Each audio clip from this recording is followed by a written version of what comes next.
सांगू शकत नाही मित्रांनो.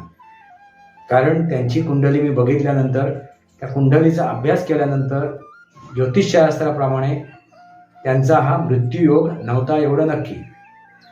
100% नव्हता.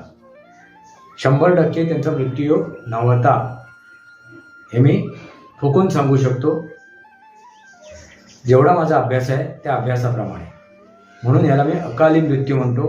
हा अकाली मृत्यू का घडला, कसा घडला, त्याच्यामागे काय कारणं आहेत, त्याचा उलगडा आपण पुढे कधीतरी करू, पूर्णपणे अभ्यास केल्यानंतर.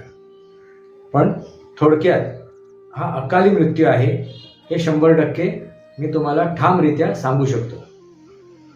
आता त्याला कारण काय आहे, भौतिक कारण आहे की षडयंत्र आहे, तेच आपल्याला समजून घ्यायचे.